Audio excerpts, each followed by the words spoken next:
3 years. It's been 3 years since I started this channel, and to both of my followers, I want to say thank you. There are a lot of watch channels, a lot, and then even more after that. And often I hear people say that they're thinking of starting a watch channel.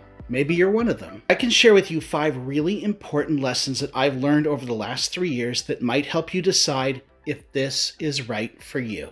And even if you don't want to be the next great watch influencer, then just watch anyway, okay? I mean, what are you gonna do? Surf reels?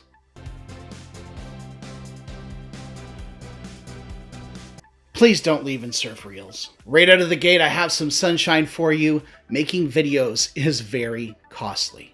You guys have no idea. First, there is the ever-expanding need for equipment, lights, mics, editing software, a PC that can edit 4K. You mean by 2002 ThinkPad won't do it? It all adds up really quickly. My process has always been to add little bits of equipment here and there because this is a hobby, one among many, and I am not a man of unlimited means. Then of course there are the watches. I'm a small channel. I have received a handful of free watches, very affordable free watches. Mostly I rely on loaners from micro brands, but from mainline brands, I need to buy them myself. Which is great because I love buying watches, but I also have a family with 2 kids who need braces and pants and shoes, and every year they just seem to expect presents at Christmas and on their birthdays. Like I'm made of money or something. And it costs time. A lot of time. For a typical video, I'm spending 2 or 3 hours shooting B-roll, at least 2 hours shooting A-roll. I'm going to be shooting candid shots here and there throughout the week while I'm at work or play, and then I'm looking at about 6 to 7 hours of editing, probably more. And I forgot to mention the scripting and the title card creation. That has to take at least an hour or 2 of my life. Yeah, I know, that's a lot of time for a subpar video. I get it, but could you imagine how bad they would be if I didn't put in that effort? So if you're thinking about starting a new YouTube channel, do think about the cost before you begin. Speaking of cost, the next lesson I learned over the last 3 years is that the compensation sucks. First, you have to get 1,000 subs. Then you need to get a kajillion watch hours. After you get the kajillion watch hours, you can apply for monetization. There you have to figure out how to get monetized, how to link your bank account through AdSense, and how to determine the tax situation for your country. And then the money pours in. Well, not quite. As a small channel, I make around $25 to $50 per month on average, which means that if I produce 3 videos a month at 12 hours per video, I'm making about 70 cents to $1.40 an hour Canadian. Yes, you say, but what about all those sweet, sweet free watches? Yeah, small guys like me, we don't get free watches. At least not very often. I think I've sold exactly 1 free watch. It was a sold-out white Parking Master 2.0. It was to a guy who really desperately wanted one, couldn't find one anywhere, and I sold it to him at cost. And yeah, it was really nice to have a few $100 in my pocket that week, but let me tell you, I'm not getting rich off free watches. Maybe some other guys are, I don't know, but not me. So the compensation, well, it sucks. At least it does at this stage in the game. And I can see why small channels get discouraged and eventually fade away, because when you pour your heart and your soul into a video to get 250 views and make like $1.70 lifetime for your efforts, that's discouraging. The key is you don't do it for the compensation, at least not at this stage in the game. The reason why I keep doing it is for the community. I have loved getting to know some amazing people, both followers of this channel and some micro brand owners who are among some of the coolest and most friendly and passionate watch collectors, as well as other watch reviewers.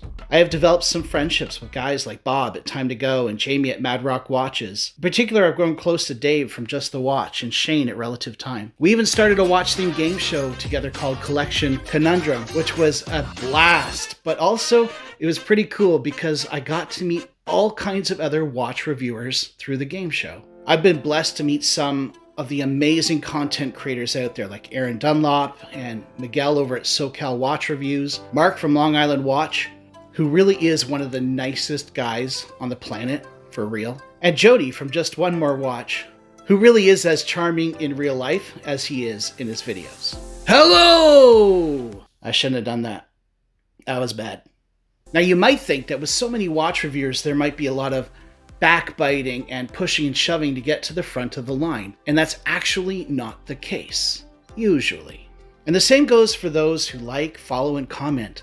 I have some really faithful followers who show up in the comments at every video, either encouraging or truly engaging with the material. And then every once in a while, I get some knucklehead who's had a channel since 2006, has no followers, has no content, and yet is absolutely certain that he has far more penetrating insights than I will ever achieve.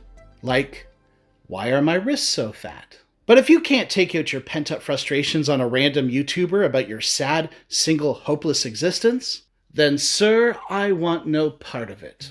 Fortunately, I, and most of us out there talking watches, don't do it for the glory or fame, such as it is. We do it for the love of watches. Talking watches on the interweb is just another way to enjoy the hobby.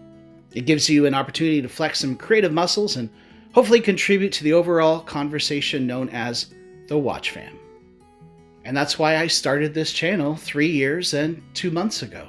Back then, Instagram was a rewarding experience as watch enthusiasts could daily post photography in new and creative ways, showcasing their watch collections. Having gained a few thousand subs, I enjoyed interacting daily with other enthusiasts.